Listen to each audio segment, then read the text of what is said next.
Apo bëhet gati Turqia për një luftë me Izraelin? Nuk e përjashtoj.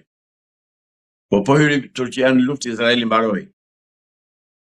Atëherë do ta zhdukin fare nga harta. Kështu që gjëja më e mirë për Izraelin do ishte të tërhiqej, të mbyllej atje në vendin e tij, të shikojë të rregullojë problemet dhe dëmet që janë shkaktuar nga lufta me Iranin dhe ta mbylli këtë kapitull se nuk fiton gjë. Është e pamundur që të realizojë Izraeli atë shtetin e madh izraelit që ka në doktrinën e tij historike këtu e mira vjeçare. Zotëri, popujt janë ngritur tani, popujt janë rritur, popujt janë zgjuar, popujt janë armatosur, janë fuqizuar. Është e pamundur që të dalë një shtet çifut të luftoj dhe të fitoj luftën. Edhe veçanërisht me Turqinë. Mos harroni që si me Iranin dhe me Turqinë janë dy popull të rrimë, dy popull që luftojnë, nuk janë zbatarak. Dhe Izraeli këtë gjë di mirë. Izraeli këtë gjë e di mirë. Po të vësh re, iranianët shkojnë në luftë me fjalën Bismillah. Turqit i pashtu janë fetarë. Pra, kemi dy popuj që janë luftarak, që kanë histori, që kanë tradit, që kanë kulturë, janë shtete nga 600-700 vjeçar, Irani është 2500 vjeç shtet. Turqia, të paktën shtet modern i organizuar, është që nga viti 1400 e këtej, më përpara 1300. Pra nuk fitohet lufta atje me Turqinë. Dëshiroj me gjithë shpirt që të futet Turqia dhe të shkarosi fare nga faqedeut atë Izraelit. Pse ju mendoni se Turqia është më e fortë se Izraeli nga ana ushtarake? Nuk bëhet fjalë fare, as mos e diskutoj hiç. U ruashin avionët. Shkon, po shkeli këmbë ushtarit, ke mbaruar. Mbaj avionët sa të duash. Jo që Turqia nuk është pa avion, nuk është pa raketa, nuk është pa armatime moderne. Është armatosur dhe Turqia që s'ke me atë punë. Kështu që Izraeli do bëj mirë llogarit para se. Edhe ajo ja shpjeguoi këtë ramburoj e hekur që pretendonte Izraeli i dolli një hiç mbasi raketat balistike iraniane e bën çarçaf. Kështu që Netanyahu duhet mendohet mirë. Duan t'i hapin problemet Turqisë me kurdët, që e vërteta është që ata janë një popullsi e madhe në të shpërndarë në shtetet të ndryshme, si puna e shqiptarëve që jemi të shpërndarë në Greqi, në Serbi, në Maqedoni, në Maltëzi, edhe ata ashtu janë të shpërndarë. Megjithatë, ata kanë të njëjtën kulturë, të njëjtën gjuhë, të njëjtat zakone, nuk ngjajnë me ne shqiptarët. Nuk bëhet nuk vjen një barazimi. Por dëshiroj që të grecin me Turqinë që të marrin fundin e merituar që futët. Zoti Islami, a mund futet në luftë Shtetet e Bashkuara të Amerikës kundër Turqisë dhe të bëjnë me Izraelin, dhe nëse futet dhe SBA kundër Turqisë, çfarë ndodh? Nuk futet SBA kundër Turqisë në asnjë rast. Është vetë vrasje për Amerikën pastaj. Nuk futet, nuk ndodh. Nuk mund të ndodh. Pse nuk ndodh momentin që SBA dhe Izraeli janë aleat të pandar? Nuk janë Shtetet e Bashkuara dhe Izraeli aleat të pandar. Janë Rothschild dhe Izraeli aleat që komandojnë dhe qeverinë amerikane, po do t'i vi fundi dhe kësaj aleance dhe këtij dominimi që kanë Rothschildët në politikën amerikane, duke i dërguar djemt dhe burrat amerikanë miq për top për të vrarë për interesat të Netanyahu. Nuk ndodh ajo.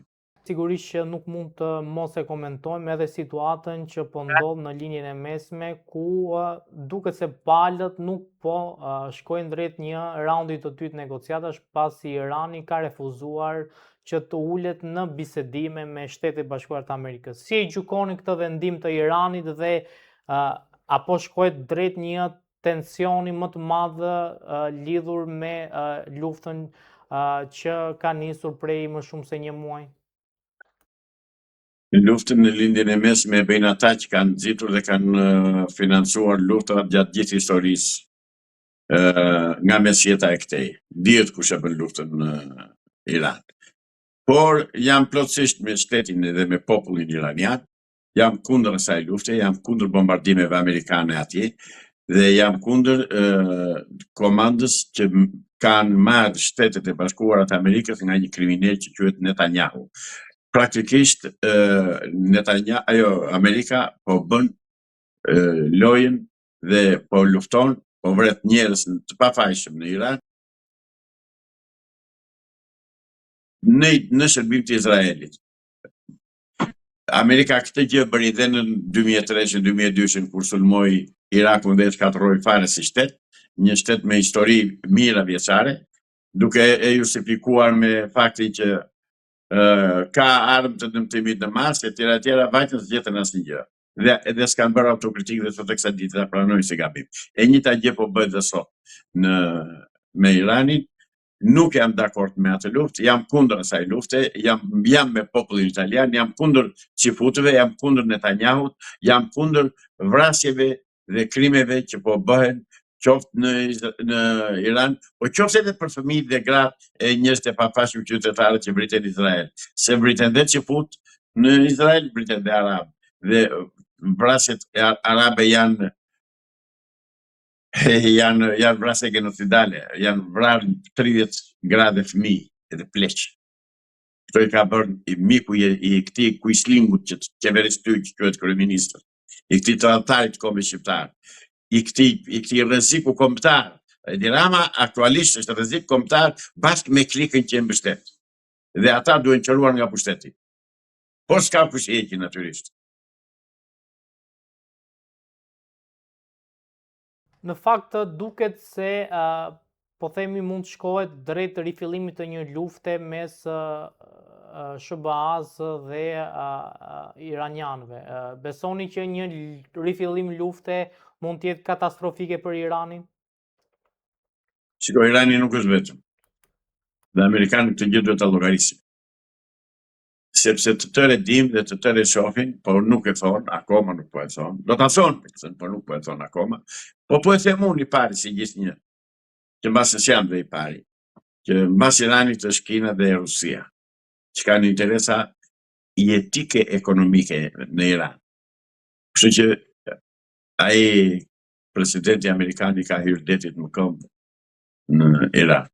E ka të humbur atë luftë, ta din të tërë, sado që të shkatërrojë, sado që të djegë të përvëllojë, sado që të përmbysë. Irani është shtet 1.600.000 km². Është më i madh se Evropa.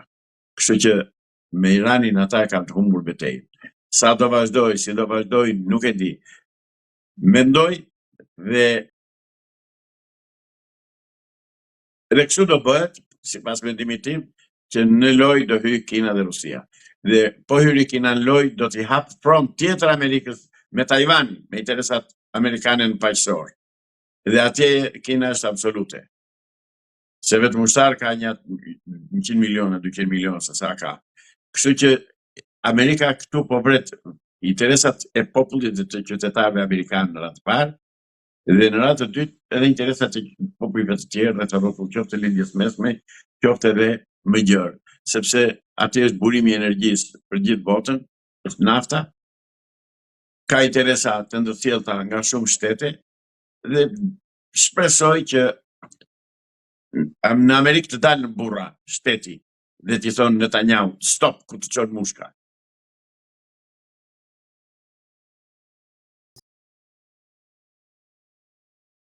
Për mua shqetësimi shumë i madh dhe unë kam një porosi shumë serioze dhe shumë të vendosur për familjet që kanë fëmijë. Do të lutem shumë, mos i lini fëmijët në asnjë rast.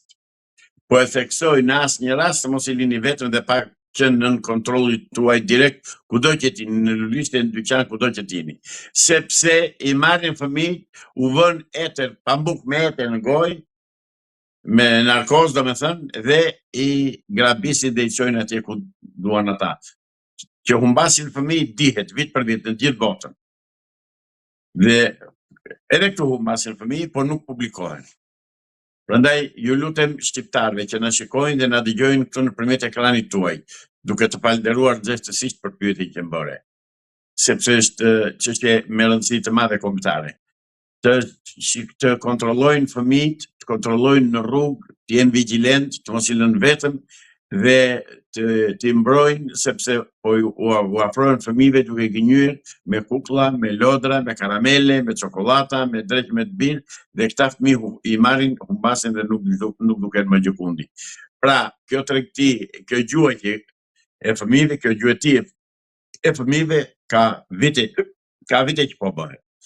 Sidomos ka qenë e theksuar për fëmijët shqiptarë në Greqi.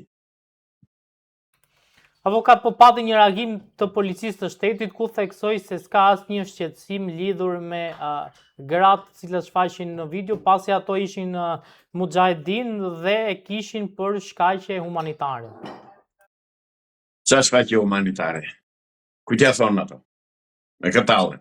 Dhe policia duhet të jetë e kujdesshme në këto, dhe unë i bitire drejtorit përgjithshëm të policisë shtetit, se kam respekt për të, sepse i jam drejtuar për probleme të tjera të punës time dhe më është përgjigjur, dhe këtë duhet ta them, drejtori i ri i policisë të shtetit po flas. Dhe e vërteta nuk është ashtu si thonë, jo arsye humanitare ku diun, fëmijët kanë prindër. Dhe prindërit e fëmijëve duhet të kujdesen për çdo kohë dhe janë ata që kujdesen për t'i larë, për t'i ndërruar, për t'i veshur, për t'i ushqyer, për t'i edukuar. Pra, nuk kanë ngelur që të vinë ata mujahedin të Iranit të na edukojnë fëmijët në vetë, të na ushqejnë, të na i veshin, të na i mbasin. Jo, ata duhet ikin nga Shqipëria sepse ata janë një thik bashkëpine në shtetin shqiptar, në popullin shqiptar dhe në popullsinë e vendit ku ata janë të dislokuar. Ata duhet ikin një orë parë. Kush i ka sill këtu ti marr me vete e ti çoj ku doj. Ku të duan ti çojnë ata që i sollën këtu. Se ata na e kanë bërë këtë krim, se ne jemi bërë një shtëpi publike që mund të hyjë të dalë kush të doj, pa kontroll, me urdhra të tjetër kujt, me urdhra të atyre që nuk na duan, dhe kjo është fatkeqësi për shqiptarët që e pranojnë dhe nuk ndjehen, i ka zënë gjumi, janë në letargji, nuk reagojnë, kjo është fatkeqësi. Po mjera të familje që u humbasin fëmijët. Avokata, duket shqetësuese që policia e shtetit thotë që nuk ka asnjë problem dhe është për shkaqe humanitare, po themi, kontaktimi atyre me fëmijë, kur në fakt pse duhet që ato të kontaktojnë direkt me fëmijët kur mund të kontaktojnë me prindrit? Të faleminderit shumë. Qëse ata që kanë kaq human dhe kaq të mirë, shkojnë atje ka familje të varfra sa të duash. Sa të duash ka familje të varfra. Të kontaktojnë me familjet e varfra, të japin ndonjë ndihmë, ndonjë çfarë kanë mundësi dhe çfarë të kenë nevojë familjet, jo zotëri.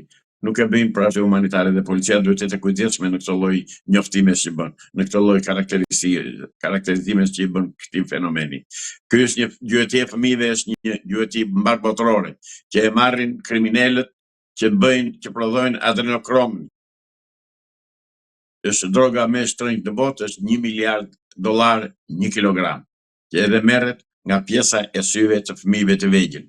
Dhe si e marrin fëmijët e vegjël 2 vjeç, 3 vjeç, 4 vjeç, i rrafin egërsisht sa ata gati sa humbasin ndjenjat dhe në atë moment pastaj fillojnë dhe u marrin gjakun këtu dhe ata fëmijë vdesin i qërojnë. Është fenomen i njohur edhe ngrënia e mishit të njeriut, doli në Epstein, doli gjithandej, Epsteini me fëmijë ka punuar, ka vepruar, po të fundit pash në media që ka dhe në Shqipëri, që ka zbuluar një deg Epsteini shqiptar i quajtur. Pra, ai furnizohet me këta fëmijë furnizohet, dhe ndaj unë ju bëjthiri familjeve shqiptare. Kontrolloni fëmijët në çdo sekond, minut për minut, se 1 sekond po e humbët vigjilencën, fëmija ujku. Dhe s'keni për ta gjetur kurrën e kurrës, se kanë tëra mjetërcoj për t'i zhdukur. E merre fut në makinë, i fut narkozën në hund, e çon në anestezi, fëmija s'di fare ku është, nuk reagon, makina si kontrollon njeri, dhe kjo ndodh. Prandaj të kontrollojnë fëmijët, të kontrollojnë veturat që janë me xhama të zinj, të kontrollojnë veturat janë me xhamaxhin, janë me le apo s'janë me le, kush janë pronarët e tyre dhe me se merren, cili është aktiviteti i tyre. Kjo është detyrë e policisë, kjo është detyrë e shërbimit sekret kombëtar. Dhe shërbimi sekret kombëtar është i vonuar shumë që nuk merret me këtë kontroll dhe me këtë shërbim që shërbeja dheut për të ruajtur fëmijët tanë. Se i marrin, jo vetëm kaq, po i marrin mësojnë për të bërë homoseksual, sino Avokata, duhet që ketë, po themi, këtë panik në publik lidhur me këtë fenomen dhe ajo që të bën përshtypje është pse janë, po themi, ky komunitet i mujahedinëve që po e kryen këtë proces humanitar, pra pse edhe ata nuk janë mujahedin. Pikërisht në një po themi kohë kur në Iran po luftohet. Ata nuk janë mujahedin, ata janë spion të Izraelit, ata janë antikombëtar për vendin e tyre. Nga ata s'kemi asnjë lloj leverdie, asnjë lloj interesi dhe asnjë lloj miqësie. Nuk dua t'i njoh fare, nuk dua t'i shikoj fare me sy, sepse janë të dërguar dhe të stërvitur dhe të udhëzuar nga struktura qifute për të mbledhur fëmijë. Pik. Të ikin këtej, thash, ikin sa më parë, të zhduken nga Shqipëria, nuk janë për të mirën tonë, kemi vetëm të këqija prej tyre, asë një gjë të mirë.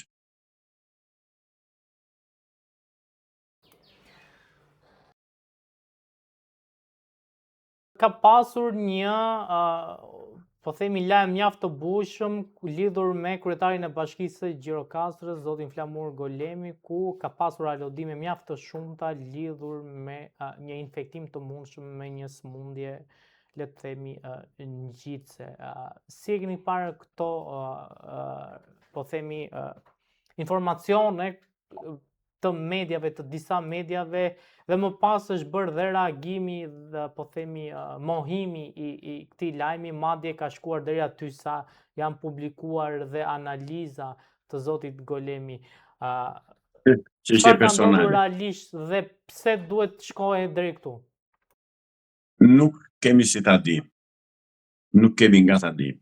Sepse çështja thjesht personale, është për trupin e tyre, është për jetën e tyre.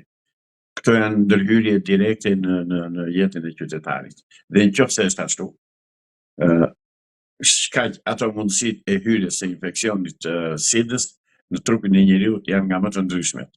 Qoftë nga ushqimet, qoftë nga muskonjat, që është një shkak themelor për përhapjen e asaj sëmundje, shkak shumë kryesor, nga shumë gjëra. Dhe përse çfarë vlerë ka në shoqëri kjo?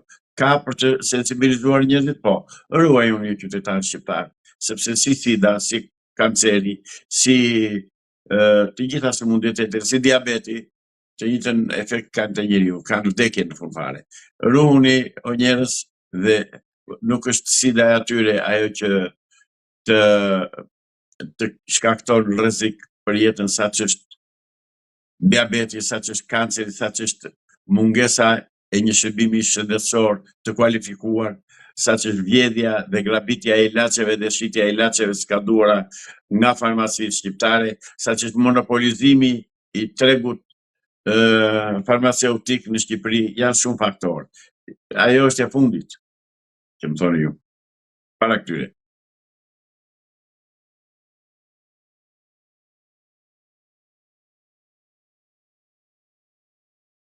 Në fakt, policia ka marrë të pandehur personin që e ka shpërndarë si informacion. Mendoni që është një gjë e drejtë, po themi, kjo që bëri policia, dhe a duhet ketë kujdes në shpërndarje këtyre informacioneve? Shumë mirë ka bërë. Ka dy rrugë. O do vërtetoj atë që ka thënë, o do shkojnë në burg.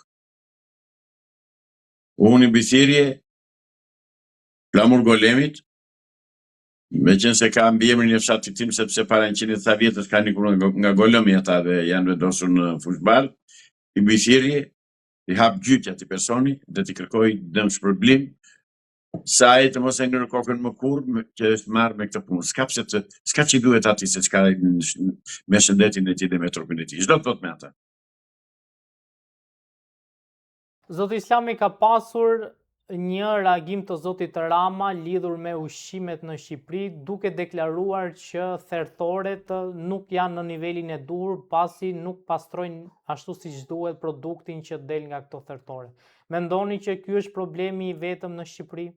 Të paktën në aspektin e ushqimeve? Jo. Atë ka bërë për tjetër puna ai. Nuk e ka hallë se ju prish puna ati se thertoret nuk janë në kushte higjienike tjera, sepse ato rregullohen për një herë. Me një herë rregullohen. Me një herë, një të grumbulluar bën mbetjet, edhe i azgjëson, i neutralizon, i bën siç i bën e gjithë bota. Jo, qëllimi është gjetë, qëllimi është që të zhduken bakteria, të vijë mishi i infektuar nga Brazili, të vinë mbeturinat e Brazilit këtu, të vijë ashtu quajtur mish sintetik i prodhuar në për laboratoret e ndryshme të botës. Është ai qëllimi, nuk është ky zotërin. Nuk i prishet puna e Edi Ramës për shëndetin e popullit, se nuk ka dalë akoma të bëj autokritik dhe të thotë që ne kemi vrarë me qindra njerëz duke i detyruar të vaksinohen, se kjo vërtetua publikisht që vaksinat ishin vrasëse. Pra nuk e ka se u bë merak për shëndetin e njerëzve. Edi Rama zotëri është një armik patologjik i kombit shqiptar dhe i shtetit shqiptar. Që ta dini.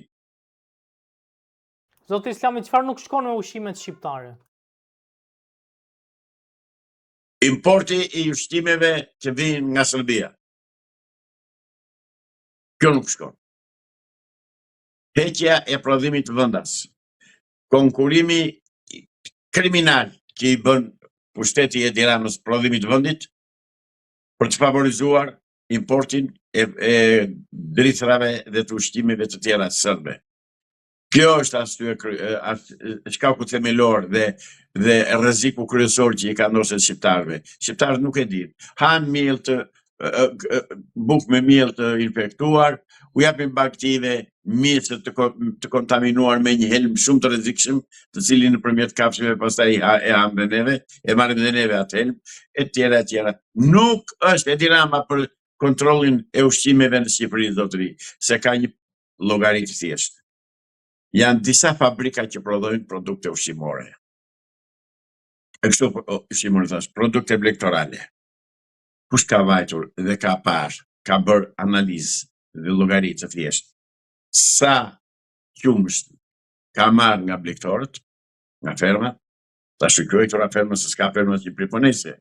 Sa qumësht ka marrë nga ato dhe sa ka prodhuar djathtë, gjallë, gjizë, dhallë. Këtë se ka bërë njeri llogari. Marrin mua, më japin mua kompetencat, vetëm unë të kontrolloj të shoh si të nxjerr. Avokat, kemi fabrika qumshti që pretendojnë që kanë marrë qumësht nga fermerët, le të themi nga fshatarët dhe i kanë kthyer kanë krijuar, kanë bërë produkte qoftë djathtë, qoftë edhe produkte të tjera të qumshtit, nën produkte të tjera të qumshtit. Edhe një se u ndërpreve. Apo ka pasur fabrika të rëndësishme dhe të mëdha të qumshtit në Shqipëri, të cilët deklarojnë se kanë marrë qumësht nga fermerët dhe më pas me ato kanë formuar, kanë bërë nën produkte të tjera të qumshtit. Sa po ta thash pak përpara, të shkojmë bashkë. Dhe unë si ta kontrolloj dhe si ta vërtetoj se çfarë kanë bërë. Është e thjeshtë fare. Të shkojmë bashkë. Marrë një ekip mjekësor, kështu shkencor, dhe nga policia e shtetit, të mbrojtur, të garantuar nga policia e shtetit, dhe të verifikojmë sa qumësht është bërë hyrje, nga është marrë ky qumësht, dokumentat e hyrjes së këtij qumështi në fabrikë, dokumentat e daljes së prodhimit nga ky qumësht, sa djathtë, sa gjallë është prodhuar, se fatmirësisht e bëjmë kollajet llogari, dhe ku nga ka dalë kjo pjesë, kjo saci kaq e madhe. Jo zotëri, jo. Nuk duan ta bëjnë. Janë këta që po na vrasin. Është mashtrim, s'është nga prodhimi i qumshtit vendas. E keni gabim shumë.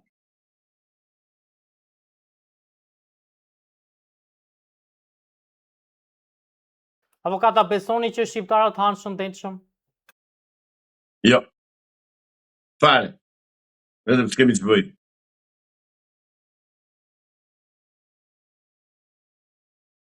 Zoti Islami ka pasur një deklaratë ditën e sotme të zotit Rama lidhur me paketën e maleve ku ai është shprehur ndër të tjera që në momentin që ka një konflikt, le të themi, mes një fshatari që e ka tokën dhe një personi tjetër i cili ka deklaruar se është prona ime, ata pasi shkojnë në gjyq dhe momentin që ai mund ta humbë gjyqin, qeveria ja paguan atij të personit tokën. Pra, në të gjitha rastet, nëse dikush, le të themi, ta bëjmë më konkrete, vjen në një fshat dhe thotë që kjo toka është e imja dhe investon atje dhe pastaj del dikush tjetër dhe përmes gjyqit e fiton atë çështje, nuk i kthehet më toka, por shteti ja dëmshpërblen tokën atij që është toka pronarit vërtet. Ajo është një tradhtie kombëtare, është një vjedhje e strukturuar nga shteti, e organizuar nga shteti dhe e mbrojtur nga struktura të drejtësisë shqiptare që janë tërësisht në dispozicion të hebreut që ka Edi Rama në zyrë dhe që i bën ai të tëra këto veprime. Ç'është kjo paketë e maleve nga na doli se po na nxjerrin dhe terminologji tani që të gënjejnë qytetarën e thjeshtë. Ç'është kjo paketë e maleve? Jo zotë, jo, s'ka paket malesh, ka paket vjedhjes, ka paket grabitjes, ka paket vrasje të qytetarëve shqiptarë. Kjo është paketa që bën Edi Rama. Një gjë u them shqiptarëve, asnjëherë mos besoni ato që thotë Edi Rama, besoni ato që bën, shikoni ato që bën.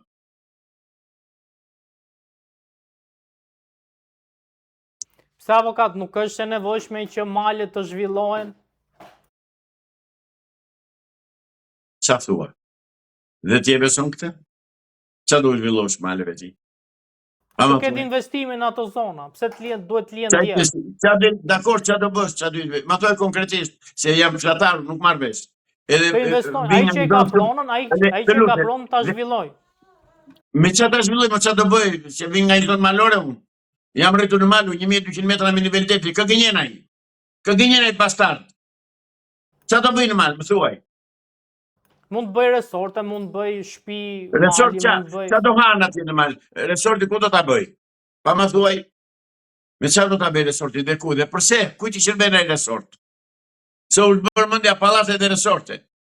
Jo zotërisht, tradhti kombëtare zbrasje që i bëhet të ardhurës së Shqipërisë. Malet kanë qenë aleatët historik që kanë ruajtur gjuhën, zakonet, traditën dhe ekzistencën e kombit shqiptar. Ai dhe çifuti që ka Edi Rama atje në zyrë pikërisht këtë do që të godasti. Strehën e fundit që na ka dhënë madhi Zot ku jetojmë. Pse ju besoni që nuk duhen prekur, pra të jenë malet ashtu siç janë? Absolutisht. Absolutisht, malet janë kullota që mbajnë njerëzit gjallë, na bajnë frymën gjallë. Ushqejmë dhënt, dhit, lopët dhe baktit e tjera. A nuk do jepte zhvillim, po themi, investimet që mund kryen nëpër këto zona?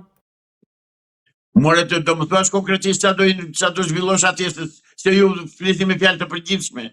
Zotërinje gazetare dhe dëgjom këtë dhe po ma bën pyetjen mua. Tani më thuaj ç'kupton ti me fjalën investim atje në Majt Malin Golëm. Ai që ka një tokë atje ta zhvilloj, mund ndërtoj një bujtin, mund ndërtoj një resort, mund ndërtoj një ferm. Hiqi këto fjalët bujtina dhe resorte. Më thuaj konkretisht ç'a do bëj, ku do haj, me ç'a do ushqehet atje, me ç'a do ta furnizoj, nga do ta furnizoj. Ç'bëni kështu mos i gënjeni veten. Turistët do shkojnë atje? Po pse më Shqipëria për turistët, do ka ta nisë tani të punoj për turistët apo për vete? Se s'po e marr vesh këtë Shqipe, se është bërë epidemi, turizmi. Në fakt s'ke turizm. Vinë ca rëmbytje këtu në Shalvare 16 turistë, të vish ti shikosh turp e faqe e zezë. Edhe janë turistë ata, turistë që do të sjellin të ardhurat. Por edhe shqiptarët brenda Shqipërisë, kur të shkoj atje të ketë ku të flej avokat. Ketë një vend, shkon për shef, ai kur velesh, shkon ku diun, në malet e dhe fuqizo prodhimin bujqësor vendas dhe s'ke nevojë për të bërë turizma edhe kështu siç më thua në Majt të Maleve, në Male, ç'do bësh në Male? Jo, është puna që të shtetëzohet Malit, mos kesh më drejt vesh atje, ti vër traun atje të mos hysh. Për këtë bëhet.